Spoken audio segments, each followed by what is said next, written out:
dar inicio a este evento académico. En primer lugar, yo quiero agradecer al ingeniero Leonardo Paucar por habernos aceptado esta invitación que le hemos hecho para que pueda darnos una charla con motivo pues de celebrar el aniversario de todos los ingenieros en el Perú. Como todos sabemos, el 8 de junio es el aniversario o es el Día del Ingeniero Peruano, así que aprovecharé esta oportunidad para, primero, Leito, tú también que eres colega nuestro, desearte muchos éxitos, muchas felicidades, y que Dios ilumine tu hogar, bendiga tu hogar, porque creo que a lo largo de tu trayectoria profesional has demostrado que eres una persona realmente un ícono para nosotros, y yo que he tenido la suerte de ser tu alumno, yo creo que me siento muy complacido y muy orgulloso, y gracias por estar acá.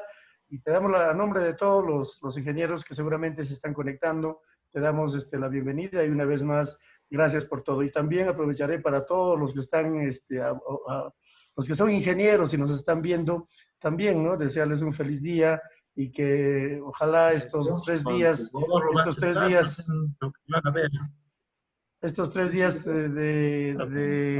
de charlas que vamos a tener sea pues fructífero para todos los ingenieros. Así que una vez más, Reito, muchas gracias y ya te cedo la palabra para que puedas dar inicio a este curso. Y en todo caso, suplicarle a los participantes que apaguen sus micrófonos porque creo que se está filtrando un sonido. Muchas gracias, Leito, una vez más y te dejo para que puedas iniciar con tu charla. Gracias, Rubén, y gracias a todos. Entonces vamos a comenzar. Buenas noches y, claro, feliz día a todos los ingenieros peruanos.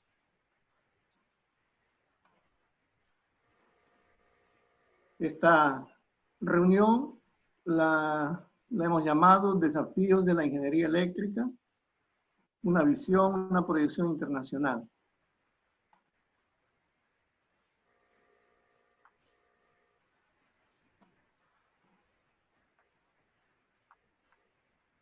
Algo sobre un resumen del currículo. Soy bachiller e ingeniero electricista por la Universidad Nacional del Centro del Perú, máster en Ingeniería Eléctrica por la Pontificia Universidad Católica de Chile y doctor en Ingeniería Eléctrica por la Universidad Estadual de Campinas, Unicamp, en Brasil. Anteriormente fui profesor auxiliar en la UNSP, en la FIE. Cesé como profesor principal en la UNI, FIE. Y en la actualidad, profesor principal, que allá es profesor titular, en la Universidad Federal do Maranhão, UFMA, Brasil. Las actividades que desarrollo son consultorías, proyectos de investigación, artículos científicos y asesorías de tesis, inclusive de graduación. Mis áreas de actuación: operación y planificación de sistemas eléctricos y redes inteligentes, simulación y gestión de mercados eléctricos, y el desarrollo y aplicaciones de inteligencia artificial en ingeniería. Y soy miembro senior del IEEE, del IEEE, ya hace una buena cantidad de años.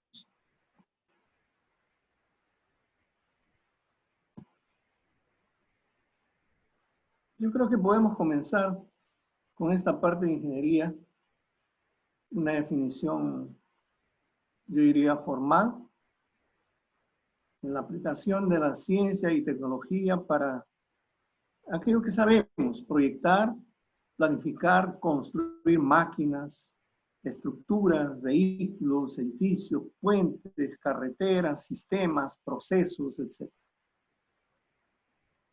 Yo destaqué aquí que ingeniería es aplicación, es aplicar la ciencia, la tecnología. Destaqué también al final que es un arte y ciencia. No es solamente ciencia, es un arte también, la aplicación del conocimiento científico. Y el ingeniero tiene esa capacidad grandiosa de transformar el conocimiento en objetivos prácticos. Cuando el ingeniero no consigue aplicar en un objetivo práctico, realmente no nos sentimos ingenieros, no es ingeniería. Y esa es la gran diferencia con todas las otras áreas de la ciencia y tecnología. La ingeniería busca ese objetivo práctico. Yo voy a contarles una anécdota que me pasó cuando estaba haciendo la maestría. Me dejaron un trabajo más o menos complejo. Y ya tenía casi todo desarrollado después de 2 meses de trabajo, más o menos un 95%. Entonces, muy alegre fui y le dije a mi asesor, profesor, estoy muy alegre porque ya tengo 95% de mi trabajo hecho. Él me dijo, felicitaciones, vuelve cuando tengas el 100%. Eso dice claramente que uno como ingeniero tiene que aplicar al 100%.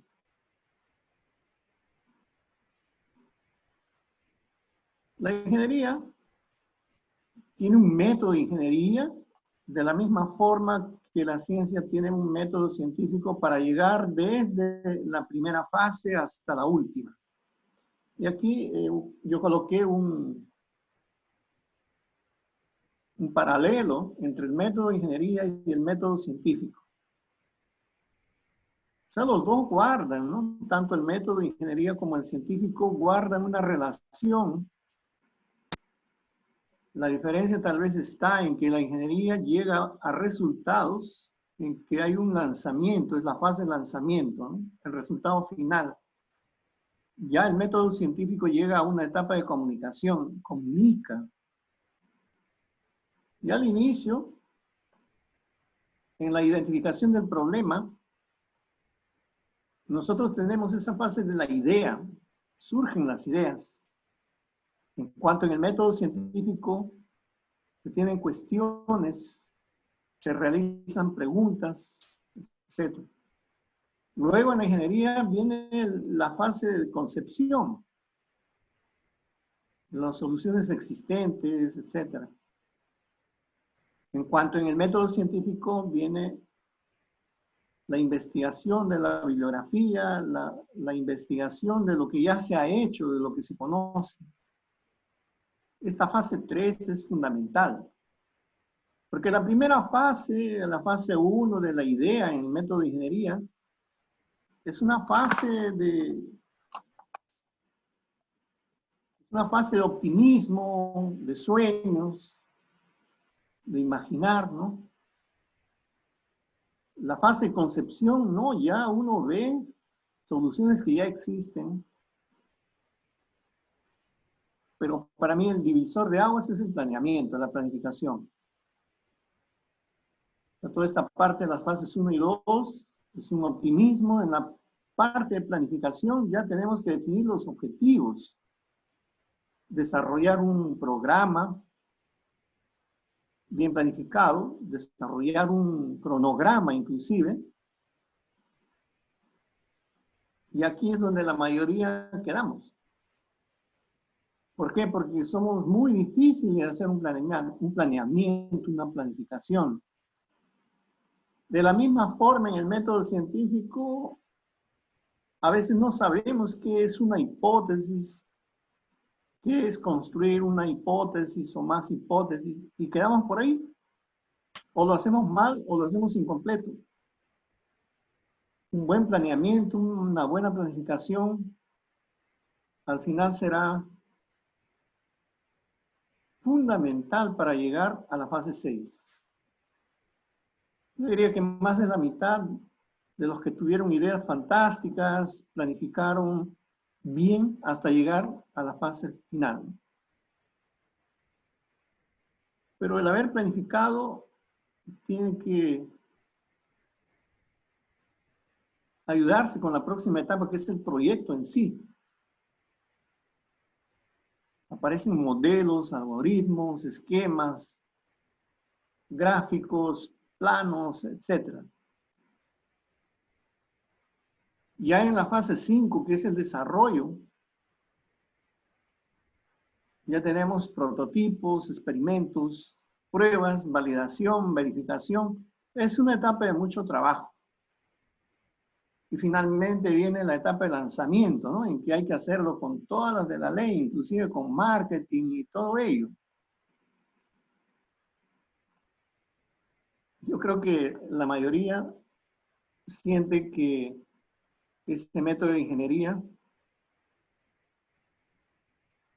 uno desde el inicio tiene que ver ese futuro de los resultados. Muy bien, continuemos. Dentro de la ingeniería tenemos un código de ética. Yo destaqué ahí que los ingenieros deben exhibir los más altos estándares de honestidad e integridad.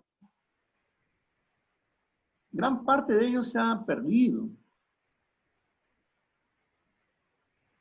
La ingeniería tiene un impacto importantísimo, directo, en la calidad de vida de las personas. Los ingenieros prestamos servicios y para eso requerimos ser honestos, imparciales, justos, practicar la equidad. Y tenemos un conjunto muy valioso de 3 argumentos. La ingeniería debe proteger la salud pública, la seguridad y el bienestar. En momentos como los actuales, no ha cambiado, continúa ello. Continuamos tratando de proteger y protegernos, ¿no? En estos 3 ítems de seguridad, de bienestar y salud pública.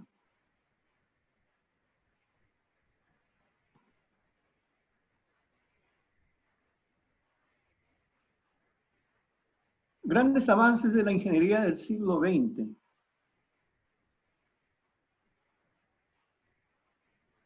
Esta es una copia de una publicación que me pareció bastante interesante ya hace un tiempo. Lo dejé en inglés para que tengamos un poco más de interacción también. Y claro,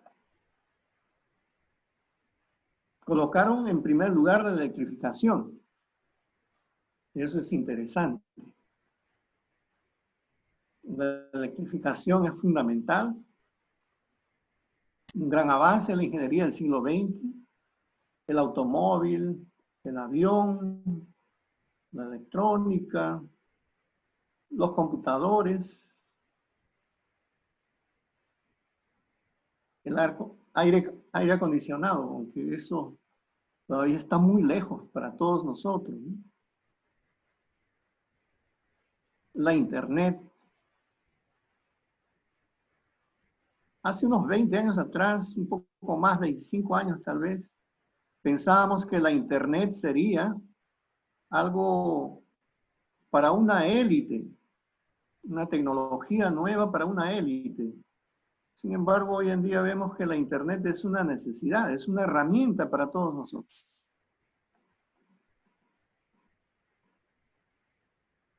Las tecnologías de la salud son fundamentales. La tecnología petroquímica, láser, fibra óptica, tecnologías nucleares, materiales de alto desempeño. Esos avances del siglo XX fueron 20 que yo copié ahí. También se tienen grandes desafíos de la ingeniería. Estos 14 grandes desafíos de la ingeniería a nivel mundial, a nivel internacional, fueron anotados a partir de publicaciones del NAE. El NAE, que es la Academia Nacional de Ingeniería de los Estados Unidos, pero tiene una preponderancia internacional. Entonces ellos anotaron 14 grandes desafíos Esos 14, como pueden ver, ellos los han agrupado en 4 grupos. Después vamos a hablar de ellos. Yo les sugiero que traten de dar una mirada en ese NAE, en la página de internet del NAE. Después lo van a copiar, no se preocupen. Hay una gran cantidad de libros, hay una gran cantidad de informes, reportes que seguramente pueden orientarnos a quienes estamos en la área de ingeniería. Y ese NAE no solamente es en ingeniería, también es en medicina, entre otras. Son 3 grandes áreas. Esos 14 desafíos de la ingeniería planteados por la Academia Nacional de Ingeniería de los Estados Unidos consideran desafíos en la energía solar económica, desarrollo de la energía de fusión. Actualmente tenemos de la fisión, ahora de la fusión. Este término no me gusta, ¿no? Porque es un secuestro, es bien fuerte, ¿no? Pero si es el carbono, hay que secuestrarlo, ¿no? Secuestro del carbono, gerenciar el ciclo del nitrógeno, acceso al agua limpia. Esos 4. Después los vamos a agrupar mejor. Mejorar la infraestructura de las zonas urbanas, prevenir el terrorismo nuclear, la seguridad del ciberespacio.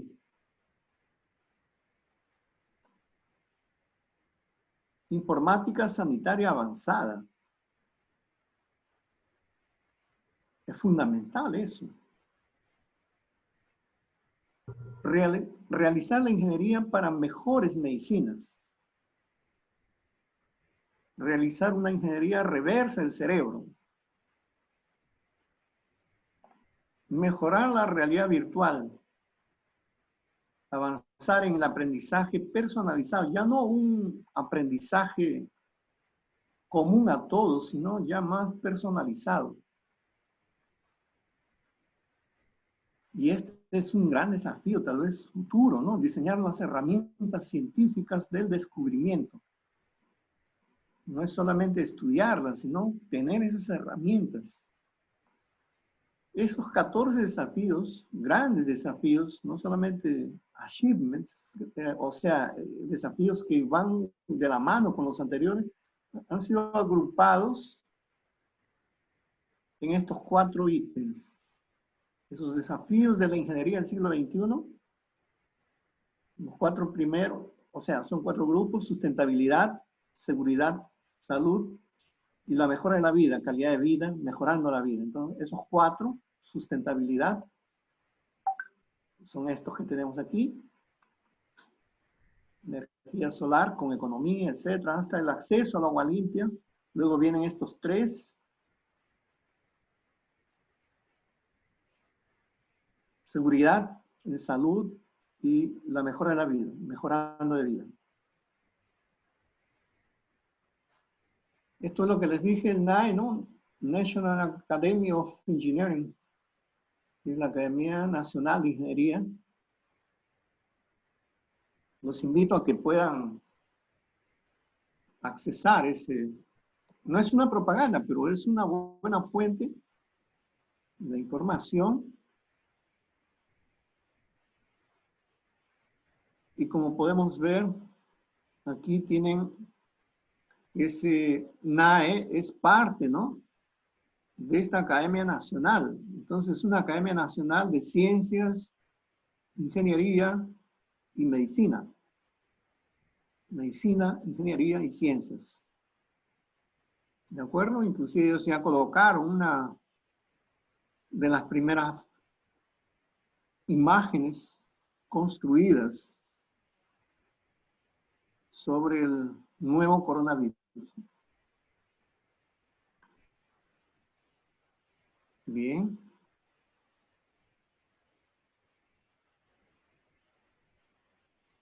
Hablemos ahora un poco sobre la ingeniería. Esas son las 4 áreas principales.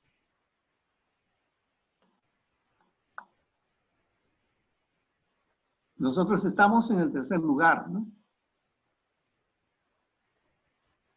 A veces la ingeniería química no le gusta quedar en segundo lugar, ¿no?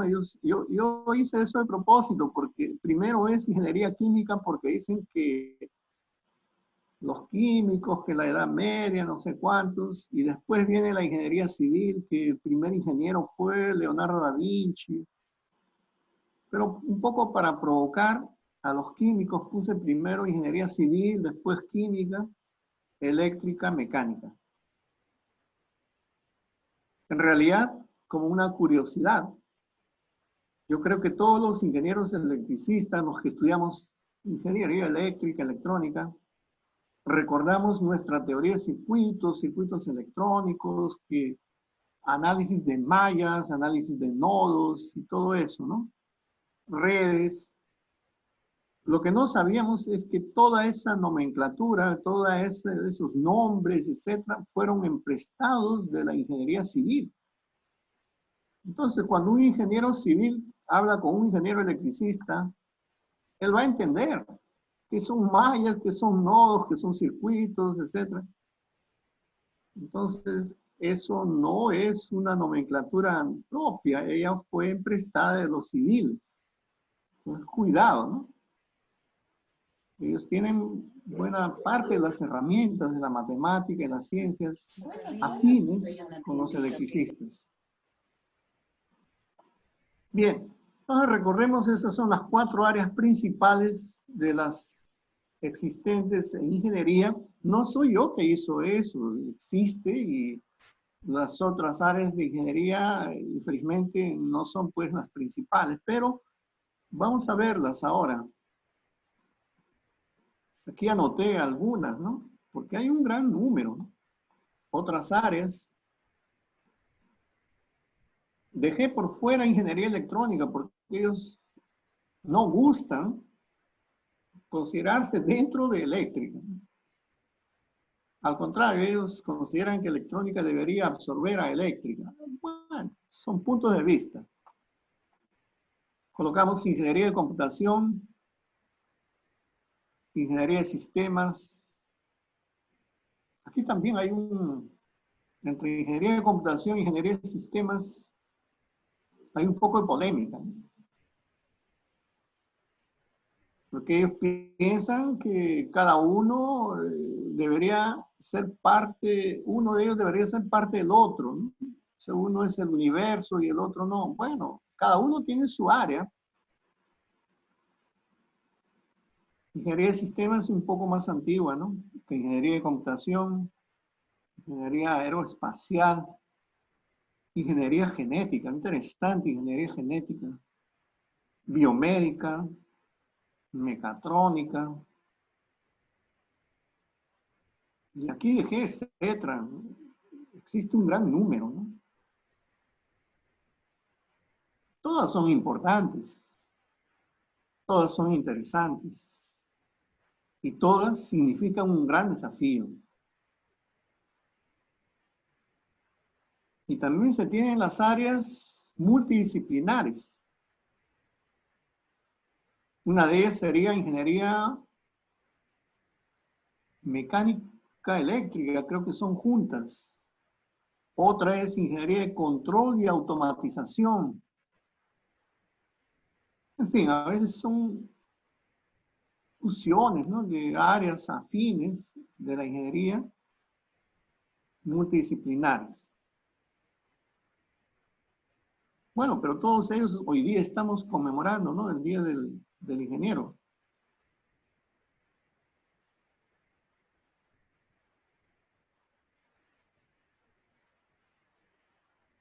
Y ahora sí llegamos ya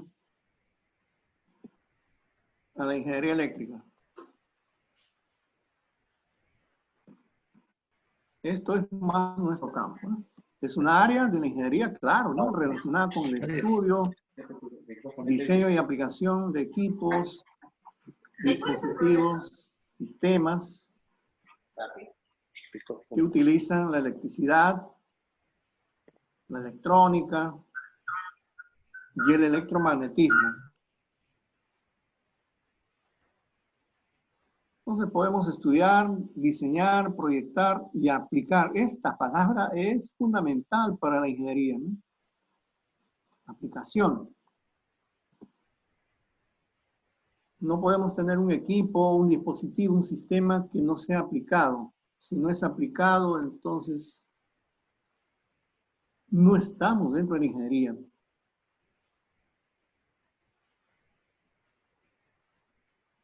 La ingeniería eléctrica, entonces, está para proyectar, desarrollar sistemas eléctricos, resolver, realizar pruebas de equipos, etc.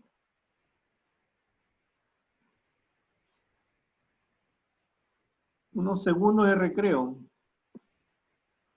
Antiguamente teníamos una duda, ¿no? Si el que realizaba una carrera de ingeniería eléctrica era un ingeniero eléctrico o un ingeniero electricista, ¿no? Y decíamos pues que tenía que ser un ingeniero electricista porque si fuera ingeniero eléctrico tendría que funcionar conectado, ¿no?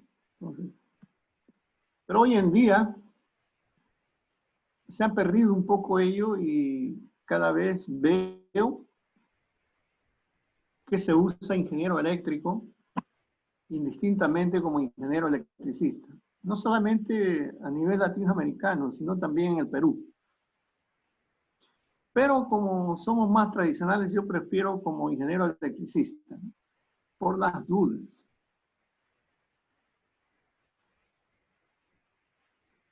Áreas de la ingeniería eléctrica. El área más tradicional, sistemas de energía eléctrica. En realidad los sistemas de energía eléctrica nacen con el negocio de la electricidad, en donde Tomás Alva Edison prácticamente crea el primer negocio de la electricidad, ¿no? Un sistema para generar electricidad y venderla a los otros. Un sistema de iluminación, en fin. Eso es muy interesante porque el sistema de energía eléctrica tiene su origen, su partida de nacimiento en el negocio. Entonces, cuando actualmente escuchamos mercados eléctricos o el negocio de la electricidad, pensamos que es una cosa nueva. No, eso está en el DNA del nacimiento de la ingeniería eléctrica, del nacimiento de los sistemas de energía eléctrica. El comercio, la venta y compra de energía eléctrica fue el inicio de los sistemas de energía eléctrica a fines del siglo XIX.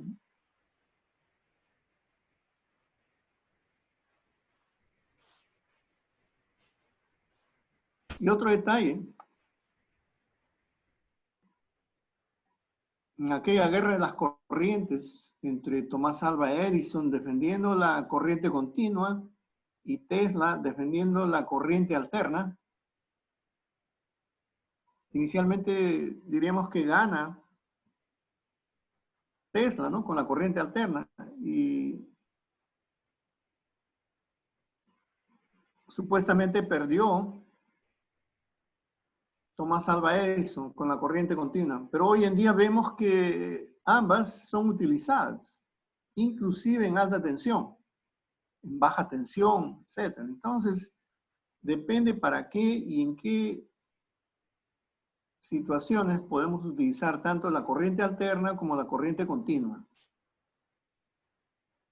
La electrónica ya es más posterior, ¿no?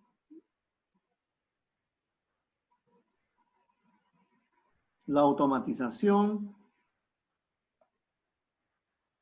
los automatismos, las telecomunicaciones tan fundamentales ahora.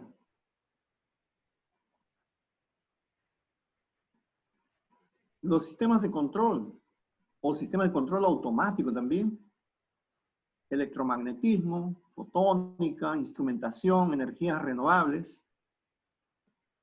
Este último ya es más reciente, ¿no? Energías renovables, una de las áreas importantes de ingeniería eléctrica.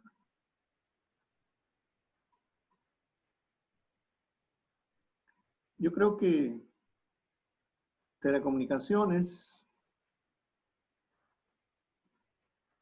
y energías renovables son las que están marcando un buen avance actualmente, ¿no? Ya los sistemas de energía eléctrica son más tradicionales, no hay demasiada novedad en ellos. Tal vez un comentario. Yo leí por ahí la oferta de varios cursos de especialización, en fin. Y algunos futuros alumnos cuestionaban eso, ¿no? Que falta diversificar. Yo creo que están correctos, ¿no? Porque antiguamente eran solamente los sistemas de energía eléctrica, pero todo esto ha aumentado, ¿no? Como podemos ver. Aquí yo anoté algunas áreas principales. Para tener una idea, el IEEE, que es el Instituto de Ingenieros Electricistas o Eléctricos y Electrónicos, tal vez, ¿no? Instituto de Ingenieros Eléctricos y Electrónicos, el IEEE, en inglés IEEE, ¿no? El IEEE fue fundado por varios que nosotros conocemos como Tesla, Westinghouse, Tomás Alva Edison. Claro, en la época no era IEEE, era la Asociación de Ingenieros Electricistas de los Estados Unidos, ¿no? AIE. Posteriormente cambia para IEEE. El IEEE considera o tiene actualmente 39 sociedades. Eso nos da una idea que la ingeniería eléctrica realmente es un área bien amplia. Son 39 sociedades y aquellos que egresamos ya hace algunas décadas, ¿no? O varias o muchas décadas de una carrera de ingeniería eléctrica, podemos recordar que esta que está al medio, al final, es la que nos representa, ¿no? Esta es la Sociedad de Potencia y Energía. Anteriormente era la Sociedad de Ingeniería y Potencia. Ahora le han cambiado Sociedad de Potencia y Energía, ¿no? Entonces esa es la más tradicional de las 39 que colocamos acá, ¿no? La primera, no es la primera, ellos han colocado en orden alfabético, ¿no?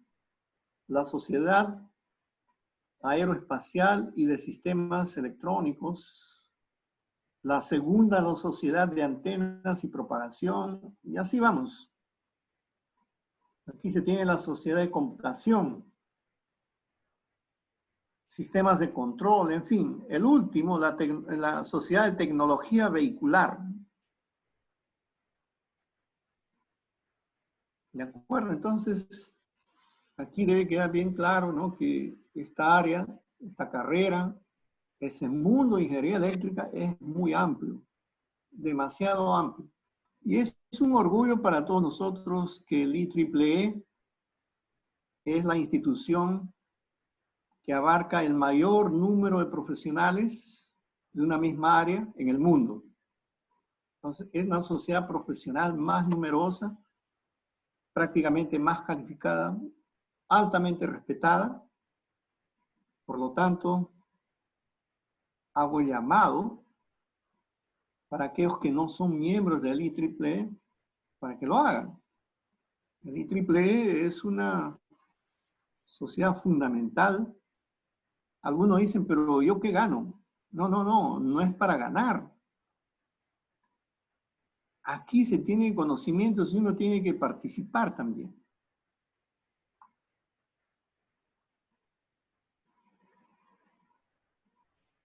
Aquí copié un poco de las 39 sociedades. Yo lo puse aquí, el primero aparece aquí, ¿no? La Sociedad de Potencia y Energía. Luego viene aquí abajo la Sociedad de Inteligencia Computacional. Y aquí, en la misma columna, en la parte inferior, la Sociedad de Computación, o de computadores, la Sociedad Computacional, Computer Society. Si no prestamos atención, parecería que inteligencia computacional y sociedad de computación serían la misma cosa, ¿no? Pero cada uno de ellos es un mundo. También se tiene la sociedad de educación. Aquí al medio, en rojo, la sociedad electrónica potencia. En la parte inferior, la sociedad de procesamiento de señales. Aquí abajo a la derecha, la sociedad de sistemas de control. Arriba, aquí en negro, la sociedad de ingeniería en medicina y biología, ¿no? Es un área bien interesante. Ingeniería en medicina y biología. Actualmente yo participo en la sociedad de potencia y energía y también en la sociedad de computación, es el Computer Society. Igualmente los invito a que después de inscribirse en el IEEE lo hagan en una de esas sociedades, ¿no? Por lo menos en una de esas sociedades.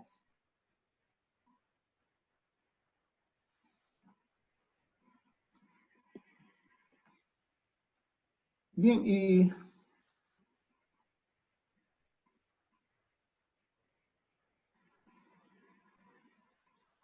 yo voy a enviarles, a los organizadores voy a enviarles el material que estoy presentando y tal vez alguna información adicional más para que puedan mantenerla en sus registros, ¿de acuerdo? Eso voy a enviarle a través del ingeniero Rubén Galeas para que él pueda disponibilizar, ¿no? a quienes lo requieran. Y aquí les voy a dejar con algunas dudas. Dice 10 destrezas esenciales para los ingenieros electricistas. No puedo disponibilizarles el libro porque el libro es comercializado, él es vendido, entonces no tengo los derechos para comercializarlo, pero sí para anunciarles. Y les voy a dejar un poco curiosos, no voy a mencionar cuáles son esas 10 destrezas esenciales para los ingenieros electricistas. Pero al final tal vez les dé algunas pistas. El libro me llamó la atención ya hace un buen tiempo. A veces uno quiere encontrar cuáles son esas 10 destrezas esenciales. Y después cuando uno comienza a leer el libro se da cuenta que, sí, ya más o menos lo sabía, lo intuía, ¿no? Pero van a quedar con la curiosidad, no voy a decirlo, ¿no? Pero existen, ¿no? Destrezas que son esenciales, que son fundamentales para los ingenieros electricistas.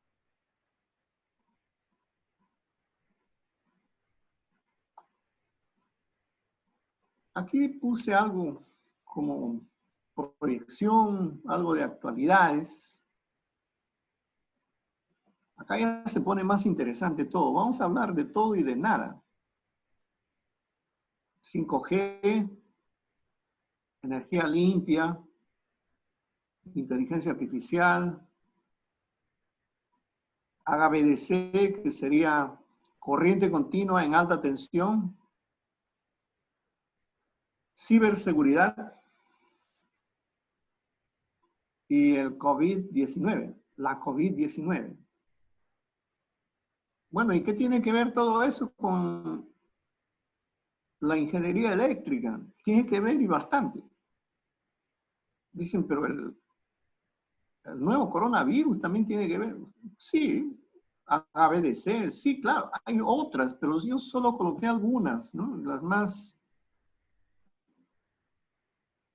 actuales, tal vez en este momento, ¿no? Vamos a comenzar a hablar de cada una de ellas, ¿de acuerdo? Pero antes, Vamos a provocarlos con tecnologías, anoté aquí tecnologías en los sistemas de energía eléctrica. A mí me gustaría hablar de algunas, ¿no? Yo manifesté cuando acepté la invitación para esta charla que tocar un tema de una forma bien específica, bien técnica, no era el objetivo. Eso sería tema de otro momento. Vamos a ver aquí algunas tecnologías. Sistemas de transmisión en ultra alta tensión. Eso tiene sentido para grandes potencias y grandes distancias. Vamos a hablar qué es una gran potencia y qué es una gran distancia. Una gran distancia serían 1000 kilómetros, 2000 kilómetros, 3000 kilómetros, ¿no?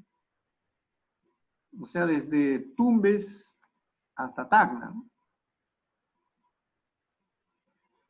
Y una gran potencia sería, por ejemplo, 6000 megawatts. Yo creo que la potencia instalada en el sistema eléctrico peruano está por ahí, ¿no? 5000, 6000 megawatts. Entonces esa es una gran potencia, ¿no? 10.000 megawatts, etc. Es una tecnología actual. Otra tecnología, los sistemas de transmisión en corriente alterna con ultra alta tensión superior, ¿no? Un nivel de tensión superior a los 500.000 voltios, a 500 kV. Ya vamos a ver algo más.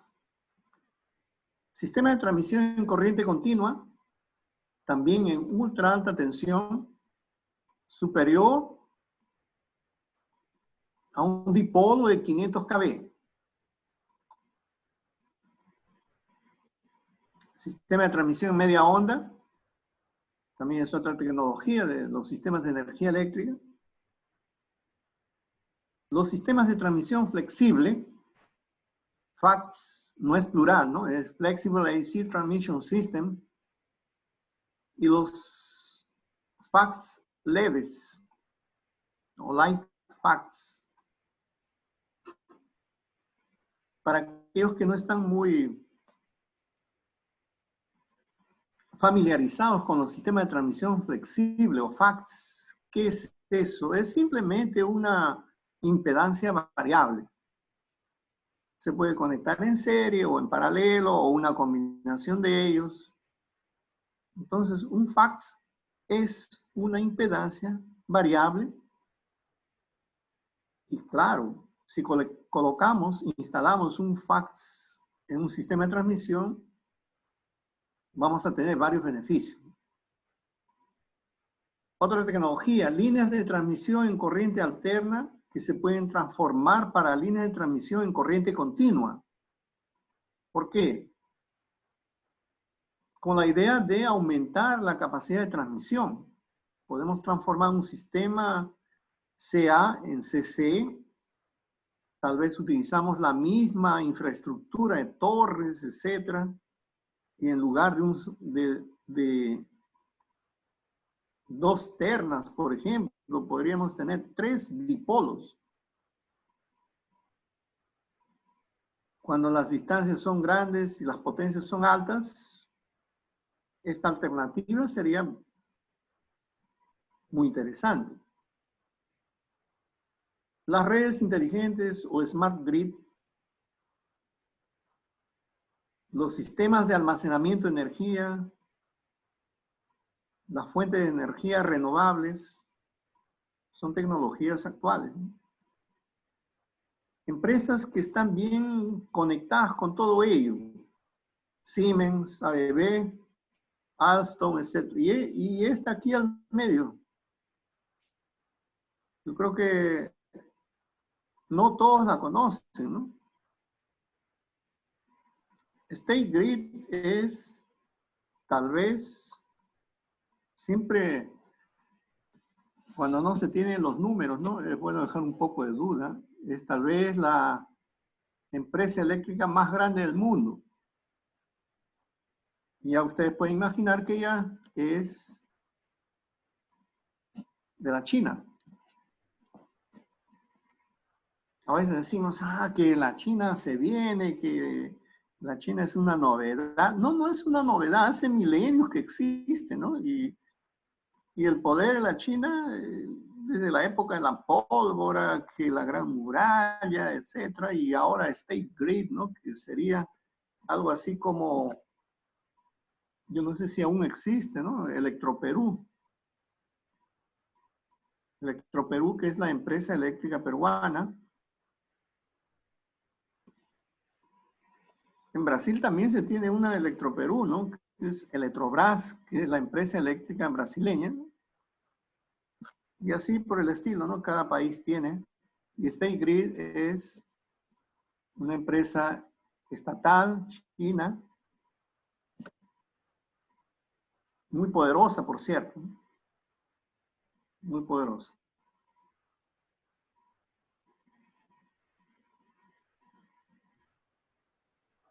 Continuamos.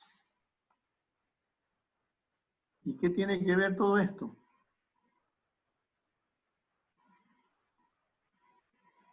Aquí arriba colocamos ahí, no al 5G, dice, no a la tecnología 5G.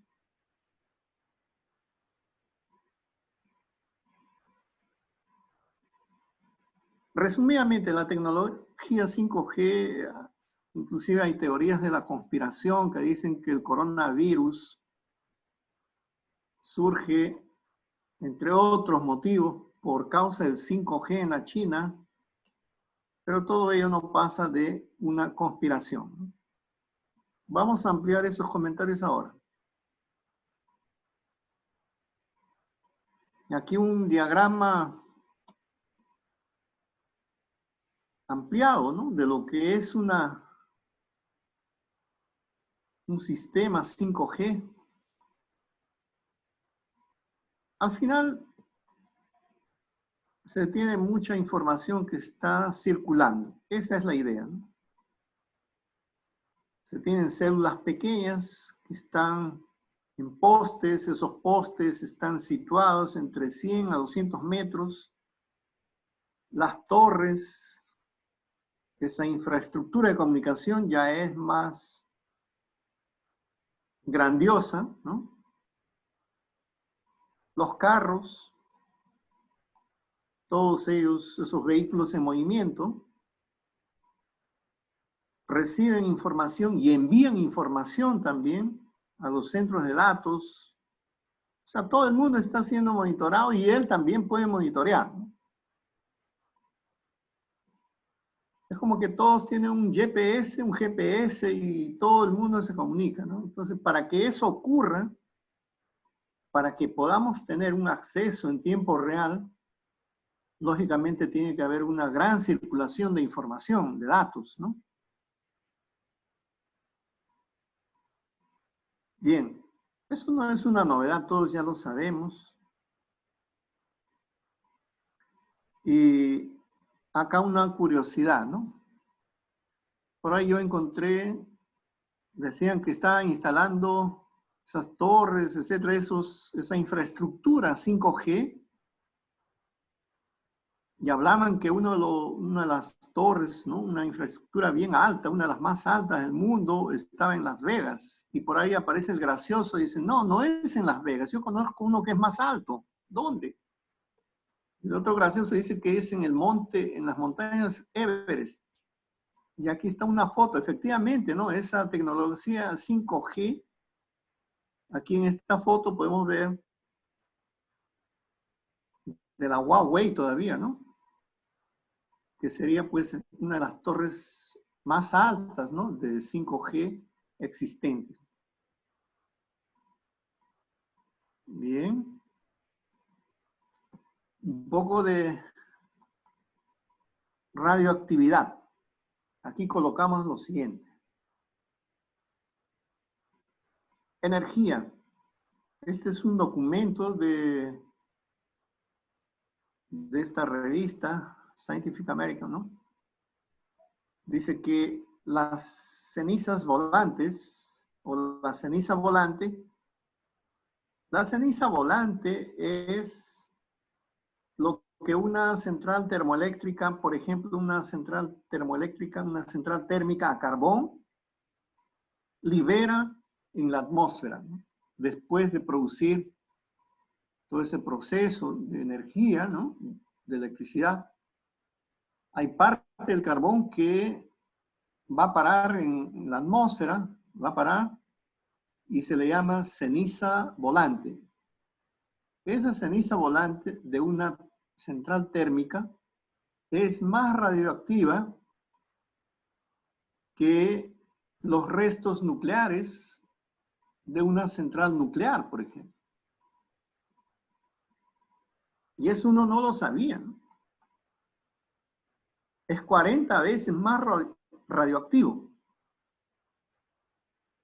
Entonces, este resto, ¿no? de la fisión nuclear, de las centrales nucleares, es 40 veces menos radioactivo que lo que está siendo lanzado por el proceso de combustión, etcétera, el proceso de quema, diré, del carbón, ¿no? A la atmósfera. Pero, ¿qué es lo que estoy intentando llamar de atención? Estoy intentando llamar de atención que estamos preocupados con una energía limpia. Solo ello, ¿no? A veces existe esa falsa imagen que una hidroeléctrica, por decirlo, no tiene impacto ambiental. Tiene impacto ambiental si es que no ha sido adecuadamente tratada, si es que no ha sido adecuadamente construida. Puede emitir gas metano en mayor cantidad de poluentes que una central térmica a carbón. Entonces, una hidroeléctrica tiene que ser bien construida, bien planificada, bien controlada. Caso contrario, puede contaminar más, puede poluir más que una térmica y más que una nuclear. Estamos preocupados con sustentabilidad, energía limpia, energía verde, etc.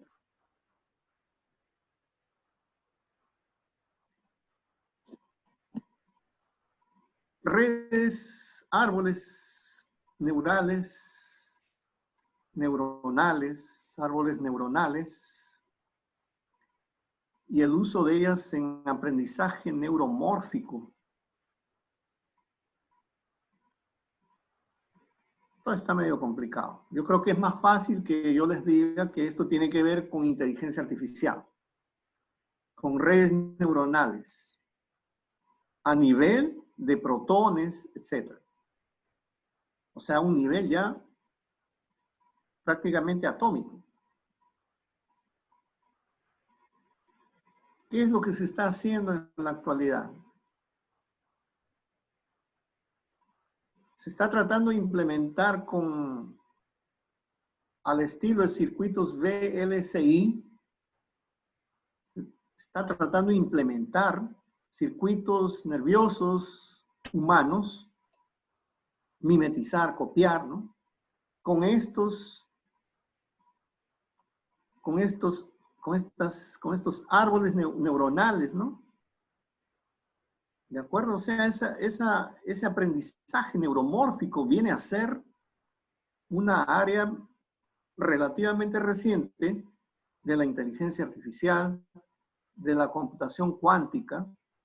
O sea, ya estamos a nivel de protones, etcétera, en donde podremos proyectar, diseñar en esta estructura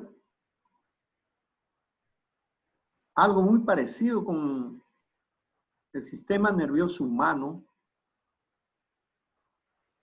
¿De acuerdo? Y aún más, implantar en esta estructura memoria. Bueno, inteligencia artificial ya está yendo más para abajo, ¿no? Tratando de encontrar mayor velocidad, tratando de encontrar mayor memoria. Un detalle, la inteligencia artificial ha avanzado bastante. Sin embargo, estamos muy, pero muy lejos de la inteligencia humana, ¿no? Es absurdamente lejos. ¿Cómo llegar a esa complejidad, a esa sofisticación, ¿no?, de un sistema de neuronas biológicas, un sistema nervioso? O sea, cuando algunos nos sentimos un poco preocupados, bueno, ¿y qué pasa con la inteligencia artificial? ¿Será que al final, en algún momento, las máquinas se van a volver contra los creadores, contra los seres humanos? Yo particularmente soy convencido de que no. Hay una gran distancia. No vamos a llegar a eso. No vamos a llegar. Los seres biológicos, los seres humanos, los seres vivos son incomparablemente mucho más complejos y sofisticados que lo más sofisticado de ciencia y tecnología que puede haber. En fin. No, en un ratito me lavo. Mami, ¿has visto? ¿Dónde está el control? Este es un transformador. ¿El control, hija? De la Siemens, un transformador en alta tensión, en corriente continua, de 1100 kV, 1100 kilovoltios. Es el primero en el mundo, fue construido allá por el año 2017, 2018, por la Siemens,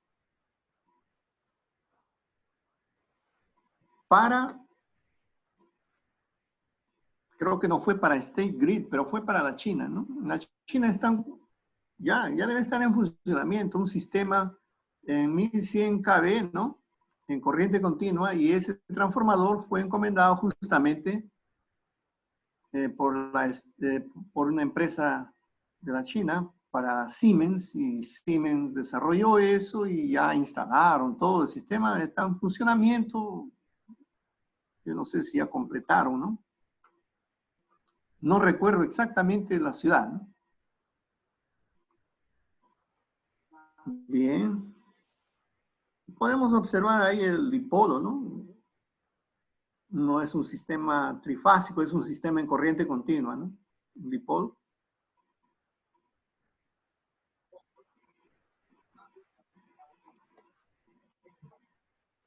Vamos a cambiar un poco. Acá diría algo como: ¿cuáles ingenieros electricistas son considerados trabajadores esenciales durante la COVID-19? Esto es del mes de abril de este año, ¿no? ¿Cuáles ingenieros eléctricos, ingenieros electricistas son considerados esenciales, ¿no?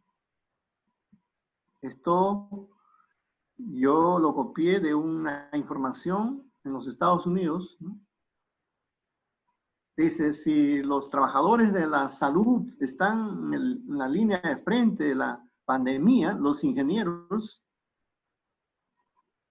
pueden estar en el segundo lugar, ¿no?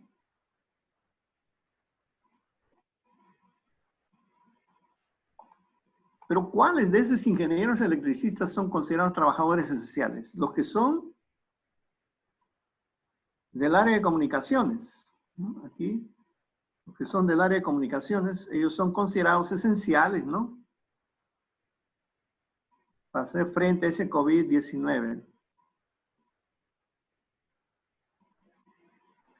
¿De acuerdo? Entonces, aquellos que están ligados más con comunicaciones, aquellos que están más ligados con la producción de energía, etcétera, ellos son esenciales.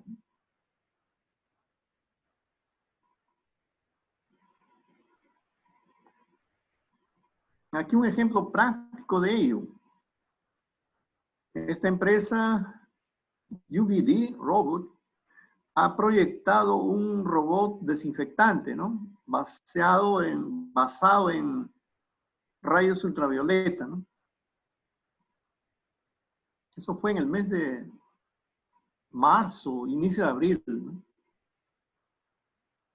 Claro, en nuestros países, lógico que estamos más preocupados con los respiradores, ¿no? Que estos robots serían demasiado caros, seguramente, ¿no? Perú tiene pocos respiradores.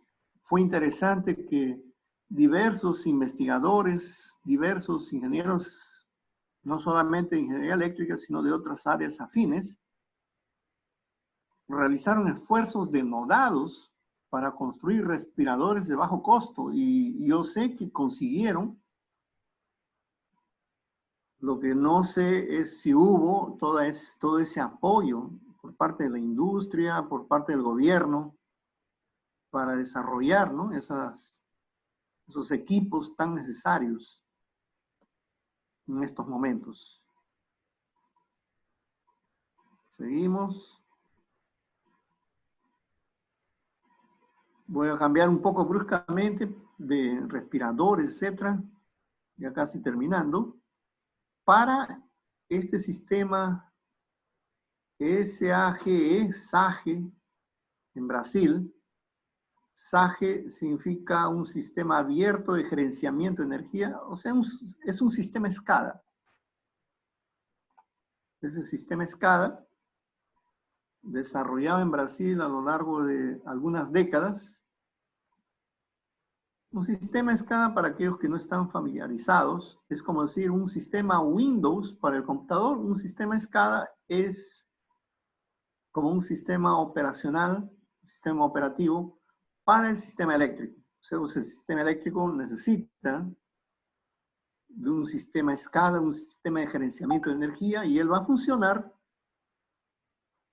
tanto mejor cuanto mejor fuera ese sistema SCADA. El SAGE, ¿no? Que fue desarrollado en Brasil, tiene más de 100 clientes, más de 800 instalaciones.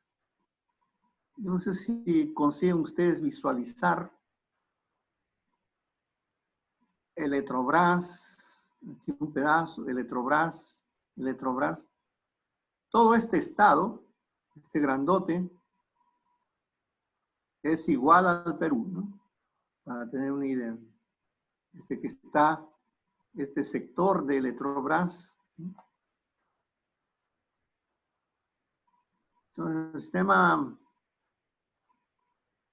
eléctrico de potencia brasileño se basa fundamentalmente con ese sistema SCADA SAGE. State Grid, ya hablamos aquí al medio de este pedacito, State Grid, aquella empresa estatal de energía eléctrica de la China, que también tiene inversiones. State Grid construyó una línea en corriente continua en 800 kilovoltios en Brasil, ¿no? Y creo que esa fue una línea y hay otra que está en construcción. Ellos lo hicieron bien rápido, ¿no? En menos de 2 años ya estaba lista esa línea de 800, un dipolo, ¿no? De corriente continua en 800 kilovoltios. Bien. Yo tuve oportunidad de trabajar con el SAGE allá por inicio de los años 2000. Sistema bien interesante.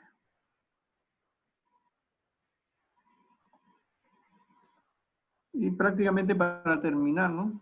Aquí tenemos una Smart Grid, una red inteligente. Mira cómo es el Smart Green, son las redes inteligentes. Y aquí le coloqué inclusive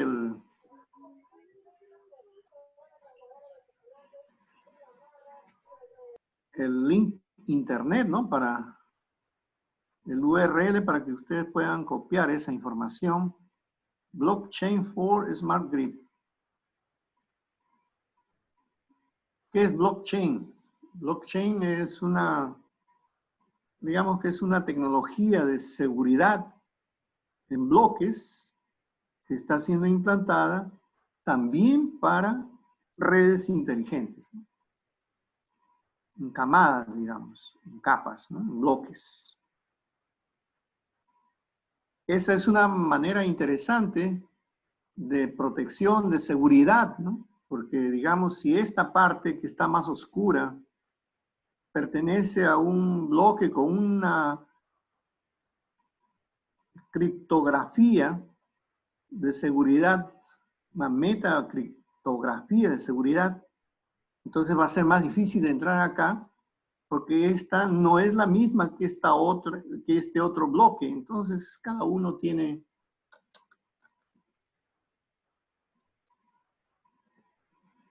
un tipo de protección más interesante. Entonces Smart Grid, que es, como decir, es 5G aquí, ¿no? Redes inteligentes. A veces tenemos la falsa percepción de que Smart Grid es solamente sistemas de distribución, red inteligente, sistema de distribución. El término Smart Grid es un término amplio. Cuando hablamos de sistema de potencia, yo prefiero llamar el Power Grid, o sea, la red inteligente de potencia. Y Smart Grid específicamente sería más por el lado de los sistemas de distribución, ¿no? Y una Smart Grid tiene térmicas, generación hidráulica, energías renovables como solar, eólica, vehículos eléctricos, ciudades inteligentes, oficinas inteligentes, casas inteligentes, fábricas, estaciones de distribución, etc. Entonces, esa tecnología blockchain también ya aplicándose para Smart Grid. Y quiero terminar con algo que a todos nos preocupa, la ingeniería eléctrica y el progreso. Dice, el consumo de energía eléctrica es índice de bienestar y progreso. Y el autor continúa, para asegurar un alto nivel de vida a todos los pueblos del mundo, es necesario como mínimo aumentar la producción mundial de energía en 40 veces. Este texto yo lo copié del libro Teoría Económica de este autor español, Alberto Baltra Cortés. Los japoneses tienen una frase más o menos parecida. Ellos dicen que en lugar de aquellos índices, PBI, no sé qué, es bueno tener un índice del consumo de energía per cápita. El consumo de energía per cápita para los japoneses mide el nivel de progreso. Bien, eso es lo que quería presentarles. Y este es el mensaje que les dejo al final, ¿no? Bueno, les agradezco y si ustedes tienen alguna pregunta, algún cuestionamiento, algún comentario, por favor pueden realizarla. Leo, ¿me escuchas? Correcto. A ver, Rubén. sí. En primer lugar, yo quiero agradecer la brillante exposición que nos has hecho. Creo que ahí nos has ilustrado algunos conceptos importantes que a veces no lo tenemos en cuenta.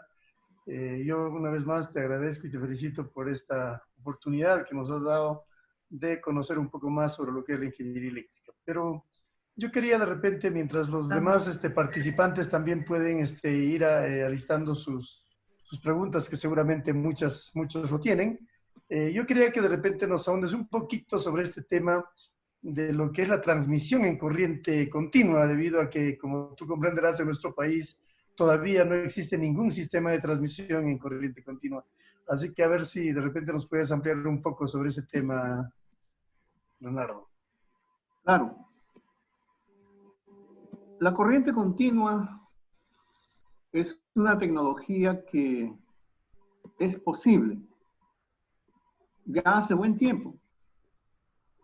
En los años 60, Brasil, de forma pionera, desde Itaipú hasta Sao Paulo, ellos construyen una línea en corriente continua en 600 kV, un dipolo, ¿no? Y los chinos actualmente en Brasil instalaron hace 2 años una línea en corriente continua, un dipolo en 800 kV. Entonces es una tecnología que ya existe hace varias décadas. Entonces la duda es, ¿en qué casos debemos utilizarla? Y por ahí existe una regla aproximada que dice la regla del 1000 por 1000, aproximadamente, ¿no? En que la tecnología de las líneas en corriente continua son más económicas para distancias grandes y en bloques de transmisión más o menos grandes. Tipo, si es una línea en 1000 kilómetros o más y vamos a transmitir 1000 megawatts o una potencia parecida o superior, entonces es más económico transmitirlo con corriente continua. Cuando aproximadamente tenemos una distancia para transmitir de 1000 kilómetros y potencias grandes, es más económico con corriente continua.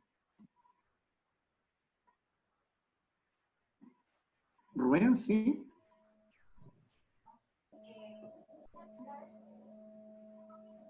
Sí, yo creo que está claro, Leo, y ojalá en el Perú podamos en algún momento también trabajar en ese sistema que me parece muy interesante.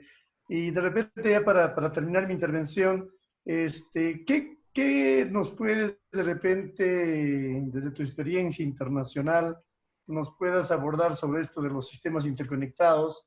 Yo tengo entendido de que va a haber un sistema interconectado ya prácticamente de los países andinos, o sea, incluye Colombia, Ecuador, Venezuela, Perú y Bolivia, ¿no? Inicialmente. Parece que también ahí incluirán a Brasil.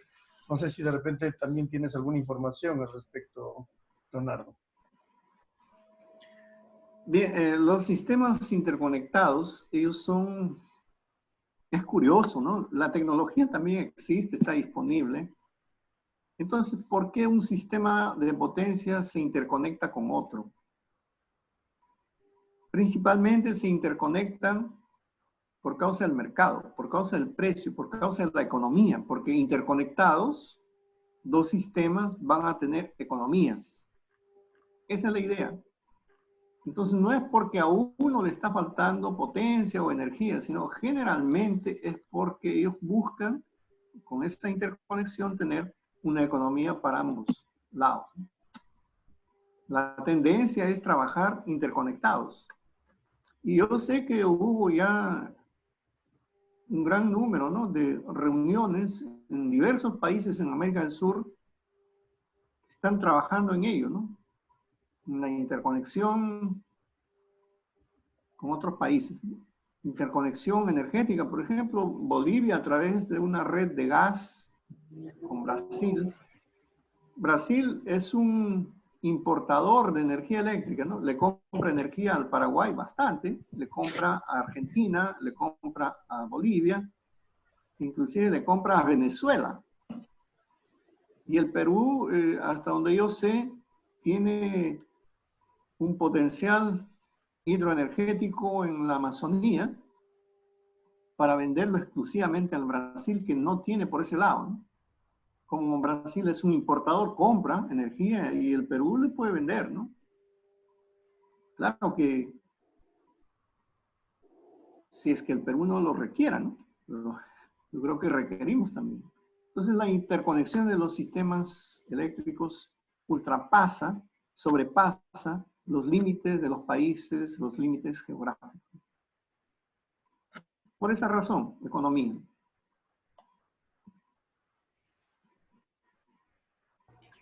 Muy bien, Leonardo, muchas gracias por las respuestas. No sé, de repente hay algunos de los participantes. ¿Alguno de los participantes que quieran activar su micro para que puedan realizar alguna pregunta adicional a lo que está en el chat, por favor? Buenas Dice noches. ingeniero Carlos Johan Camarena, ¿nos puede comentar cómo Brasil ha desarrollado la tecnología y ha dejado al Perú en un solo exportador de materia prima e importador de la tecnología para el RED? ¿Y qué acciones realizan sus universidades para que sea atractivo la migración de estudiantes peruanos? Gisela, me gustaría que me repitas, por favor, porque aquí tuve En el chat, oscilación. ingeniero, el último chat nos dice del ingeniero Carlos Johan Camarena, Ya. si nos puede comentar cómo Brasil ha desarrollado la tecnología y ha dejado al Perú en un solo exportador de materia prima e importador de tecnología para el RED. ¿Y qué acciones realizan sus universidades para que sea atractiva la migración de estudiantes peruanos? Ah, sí. Bueno, esta parte de la tecnología de los sistemas eléctricos de potencia, principalmente, y muchas en ingeniería, yo creo en lo siguiente: cuando uno tiene el problema, cuando uno tiene el desafío, lo va a resolver. Países grandes como la China, como Brasil, que necesitan una transmisión en alta tensión para tener menos pérdidas, tuvieron que imbuirse de esa tecnología, aprender esa tecnología para resolver esos problemas. El ingeniero Rubén Galeas destacaba por qué no usamos corriente continua para los sistemas de transmisión. Yo creo que va a llegar el momento y va a llegar la oportunidad de que una parte del sistema lo requiera y se tendrá que optar por corriente continua si así fuera el caso. O tal vez por corriente alterna con esa tecnología de ultra alta tensión. Yo quisiera ser un poco crítico también con la parte de los sistemas eléctricos de potencia en Brasil, ¿no? Cuando se tuvo esas tecnologías, el Brasil no supo liderar esa tecnología para continuar avanzándola. Al inicio, China comenzó a copiar, comenzó a enterarse más de esa tecnología por los alemanes, por los brasileños, y crecieron más.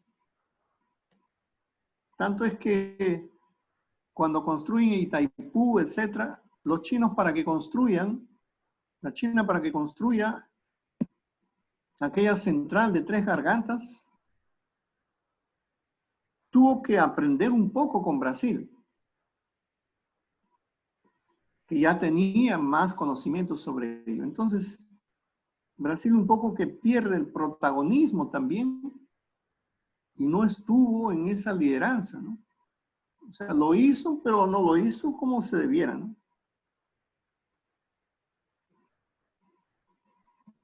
En la pregunta se apunta que el Perú es un país que finalmente solo exporta materia prima. Entonces ello debe mejorar. ¿Cómo? A través de la educación, a través de la ciencia. La educación solamente va a cambiar, no cuando tengamos un buen sistema, sino cuando todos tengamos que contribuir.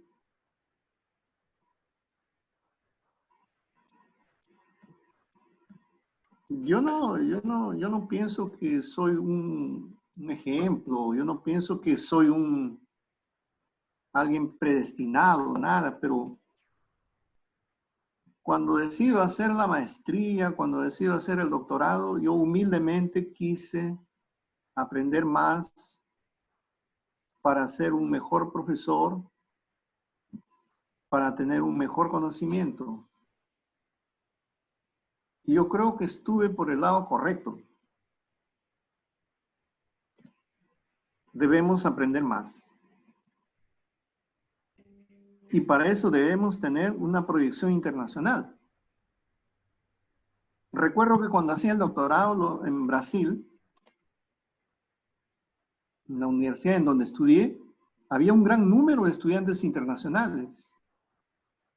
Teníamos de todos los países de América, inclusive de África, etc., ¿no? Había gran cantidad de peruanos, chilenos, cubanos, bolivianos, ecuatorianos, argentinos. Era una gran fiesta ahí. Eso es parte de la internacionalización. Entonces, tanto el Perú cuanto otros países deberíamos buscar eso. Y ahora con la internet, viajar tal vez no sea tan imposible.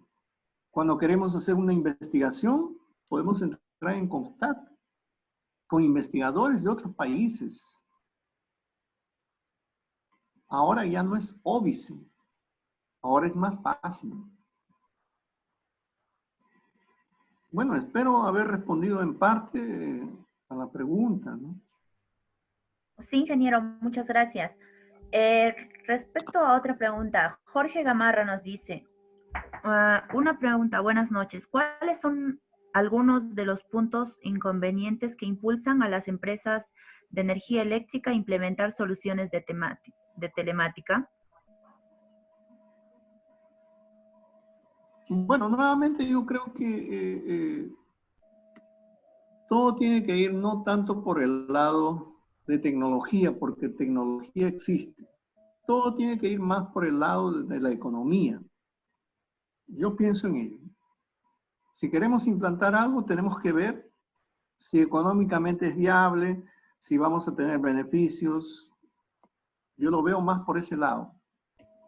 Claro que la empresa a veces no tiene esa capacidad de inversión, ¿no? Ya, ese es otro asunto ya más serio. ¿Okay? Respecto a José Luis, nos dice si nos pudiera hacer un comentario acerca de las líneas de transmisión de media onda y del por qué el nombre característico. Así. Bueno, esa tecnología actualmente está siendo estudiada, no ha sido implementada, está siendo estudiada para ver si tiene ventajas, principalmente en el lado de funcionamiento, ¿ya? Porque la teoría por detrás de ello ya es conocida, ¿no?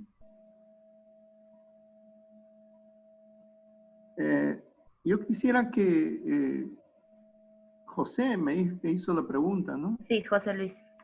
José Luis. Yo quisiera que José Luis me escriba al email, ¿no? Y yo le puedo enviar información más detallada, ¿de acuerdo? Porque ahí tendríamos que hablar más técnicamente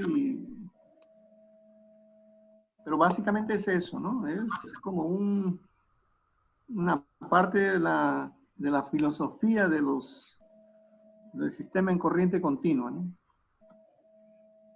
Y José Pascual también nos dice, ¿cuáles son las ventajas y desventajas entre líneas de transmisión de corriente continua y corriente alterna? Ah, sí. También voy a pedirles que, no solamente ellos que han hecho las preguntas, sino los que deseen me escriban a mi email, ¿no? lpaucar@ieee.org. Pero vamos a intentar responder una parte de ello. Cada uno de ellos tiene algunas ventajas y desventajas de dos puntos de vista, del punto de vista de funcionamiento y del punto de vista de la economía. Economía significa inversión, significa costos, etcétera, y funcionamiento significa ventajas. Por ejemplo, alguna de ellas.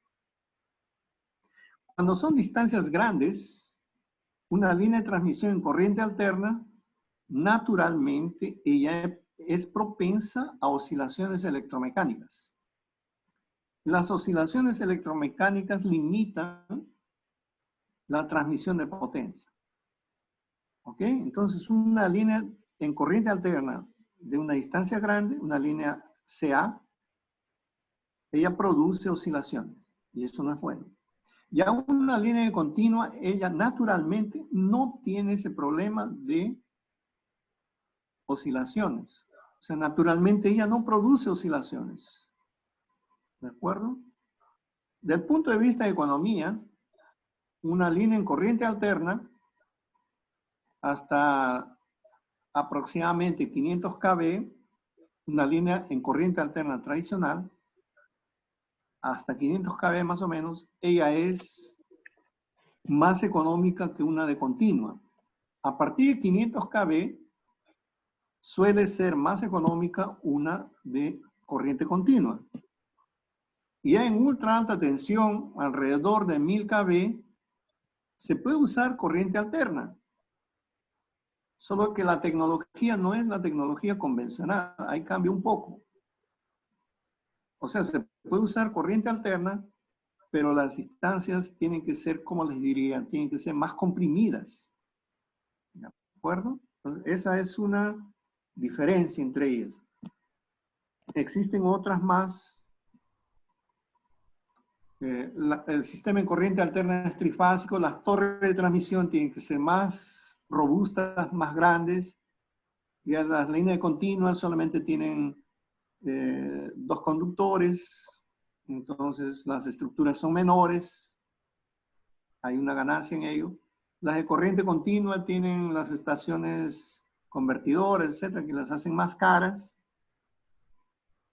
O sea, al final está equilibrado. Haciendo un resumen, hasta 500 kV generalmente corriente alterna tradicional. De 500 kV hasta 800, 900, corriente continua. Y a partir de 800, 900 para arriba, cualquiera de ellos. ¿De acuerdo? Entonces, yo les pido que más detalles me escriban y yo les puedo enviar información. Ingeniero, procedemos a 3 preguntas finales, por favor. Me dice Pascual, nos dice Pascual Guarnizo, ¿cuáles son las ventajas y desventajas entre líneas de transmisión de corriente? Ah, no, eso ya nos preguntó. Ya. Era acá. Herbert García nos dice, a futuro el índice de desarrollo de una nación estará más vinculada a cuánto produce de energía eléctrica o a cuánto consume. Bien interesante. El consumo va aliado a la producción. No podemos consumir lo que no tenemos. Por eso voy a dar un ejemplo. Digamos que por esas cosas raras que existieran, tenemos un aumento de 10% en nuestro sueldo. Ahí nuestros patrones nos aumentaron el sueldo en 10%. Entonces, para festejar ello, nosotros decimos, voy a comprarme una nueva televisión, una grandota.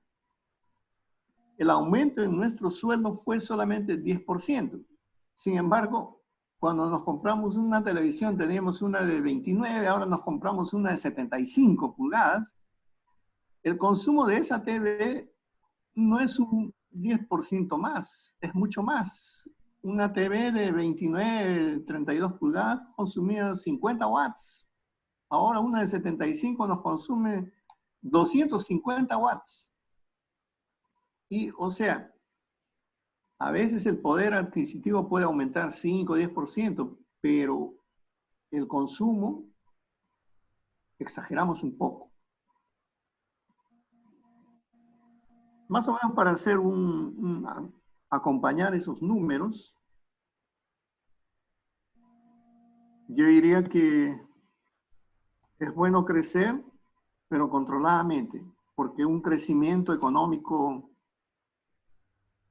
va a tener una exigencia. Si el país creciera a 5%, entonces vamos a tener un crecimiento de más de 5% de energía. ¿Y será que el país tiene esa capacidad de inversión? No lo sabemos. También esa pregunta, si él lo desea, ¿no? Podemos conversarla posteriormente Si él me escribe, por favor. Ya, ingeniero. Daniel Pérez nos dice agradeciendo las enseñanzas del doctor Paucar. Mi pregunta es, ¿cuál es su opinión respecto al proyecto de la CH Inambari de 2000, la central hidroeléctrica Inambari de 2000 MW? Sí, ok, sí, estoy ¿Debe entendiendo. darse ese proyecto y por qué? ¿Quién hizo la pregunta, por favor? Daniel Pérez. Yo le pediría a Daniel lo siguiente. Yo sé de Inambari más o menos, no estoy muy al tanto. Repito que la potencia instalada en el Perú debe ser, ¿no? Yo salí del Perú allá por los años 90, entonces, hace mucho tiempo. Inambari debe ser de 2000 megawatts, la potencia instalada del Perú debe ser 6000. Entonces, esos 2000 yo creo que el Perú no los requiere ahora, ¿no? Entonces, hacer una inversión de un 30% de toda su capacidad instalada de una vez debe tener motivos muy suficientes, ¿no? Y el enorme costo que ello envuelve significa que, ¿para qué? Si lo voy a vender y a buen precio, excelente, ¿no? Pero si lo voy a vender solamente por vender, no creo, ¿no? Yo soy un buen negociante, entonces si voy a construir una central de 2000 megawatts, primero tengo que ver si necesito esos 2000. Sí, era Daniel Pérez, ¿no es cierto? Sí, Daniel Pérez. Si Daniel después me escribe y me da más detalles sobre Inambari, ahí le puedo comentar de mejor forma, ¿no? Tal vez Rubén sepa algo más también, no sé. No creo. O sea, Inambari, si es que hay mercado y hay inversión, entonces hay que hacerla. ¿Aló? Sí, por favor. Buenas noches, doctor Paucar. Le saluda Daniel Pérez. Daniel, qué gusto. Dime, por favor. Sí, la pregunta era más respecto a que ese proyecto cuya iniciativa fue planteado por Brasil hace como 4 o 5 años, no recuerdo bien, Ya. era construir así como Paraguay con Brasil, que hicieron Ya. la de Itaipú, bajo ese Sí. mismo contexto, hacer con el Perú. Entonces, aquí en el país se dividieron las opiniones de que si debería ir y no debería ir y todos los perjuicios que eso originaba en ese entonces.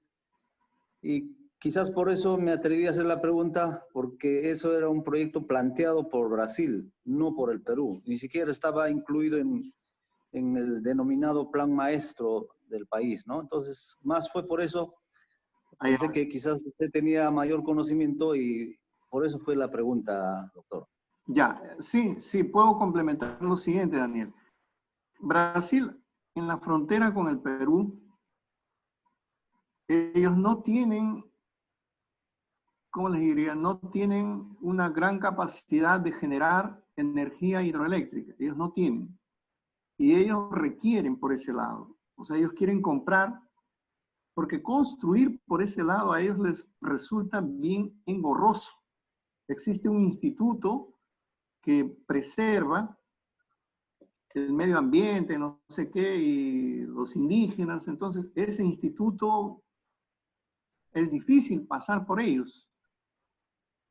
Y yo creo que por el lado peruano hay menos exigencias. Entonces, como Brasil requiere energía en ese lado de la frontera con el Perú, y el Perú tiene esa fuente de energía, al Brasil le saldría rentable ayudar a construir con el compromiso, ayudar, ¿no?, económicamente a construir con el compromiso que después esa energía no vaya para el Perú, sino vaya para el Brasil.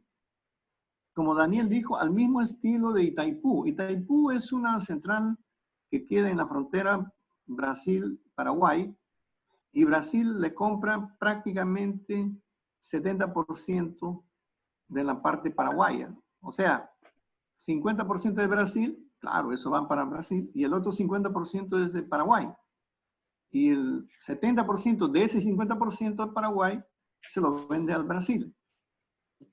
Pero como con la época no tenía la inversión necesaria, Brasil costeó aquella central hidroeléctrica. Entonces, de la misma forma, como Brasil tiene necesidad en la frontera Perú-Brasil, quiere hacer esa inversión siguiendo más o menos el modelo Brasil-Paraguay, ¿no?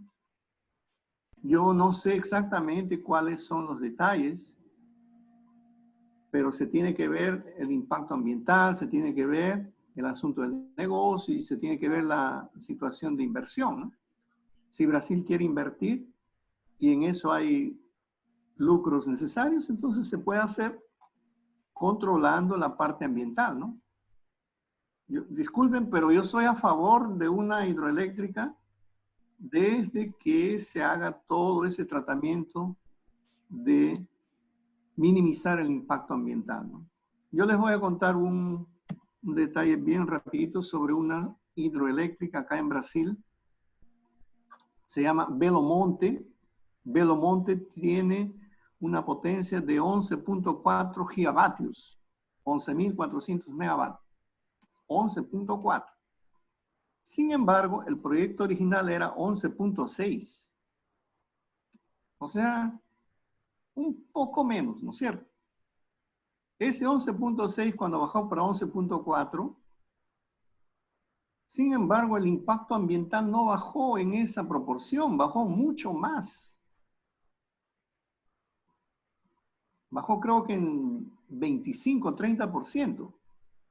Solo para darles una idea, si tenían que formar un lago artificial, qué sé yo, de 5.000 kilómetros cuadrados, bajando un poco la potencia, ellos formaban un lago artificial de 3.000 kilómetros cuadrados.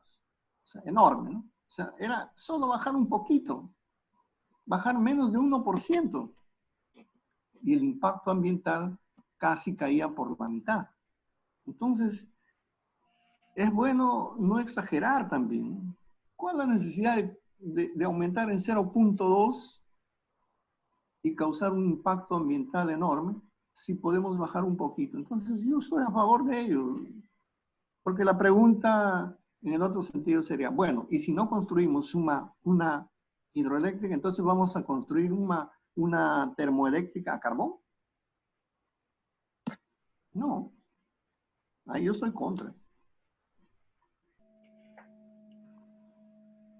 Ingeniero, Sí. respecto, bueno, hay una pregunta que está redundando y que la mayoría tiene la duda, es por que supuesto. si la tecnología 5G perjudica la salud de las personas y qué alcances maneja, si pudiera aclararle. Ya. Definitivamente,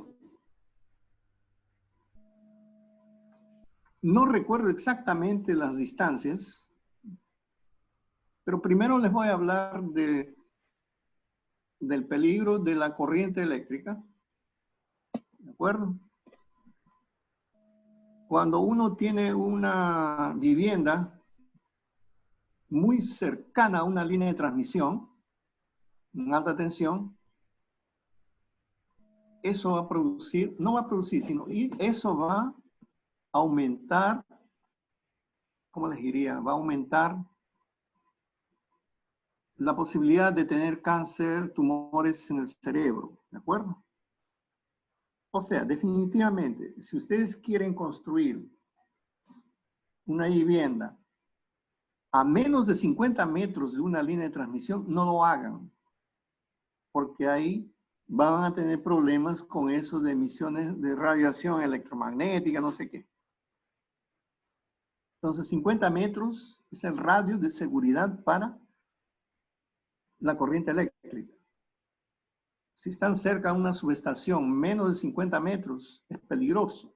Si están menos, inclusive cuando se tiene un fluorescente, esos fluorescentes blancos, y uno está a menos de 2 metros, siempre, cuidado, puede ser peligroso.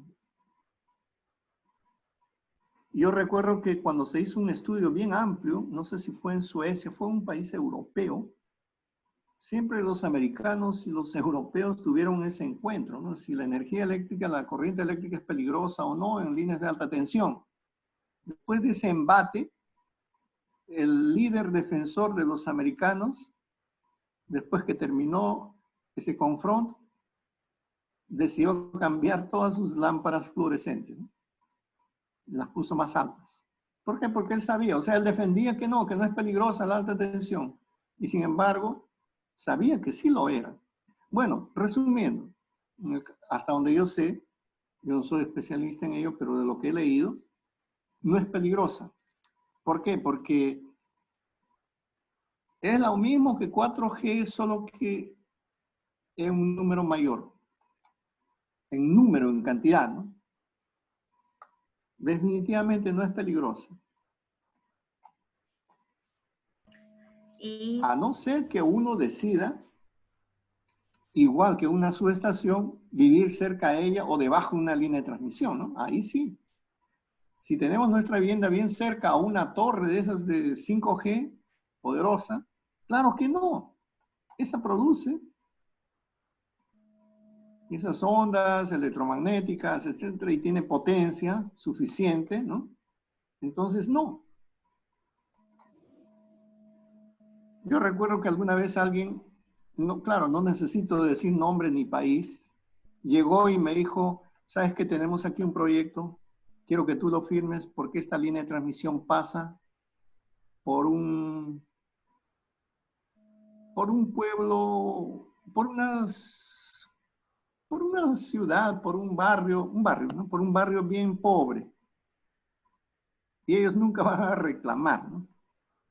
Yo no quise firmar, porque yo sé que estaba a menos de 50 metros y por lo tanto podría causar problemas y no firmé aquello.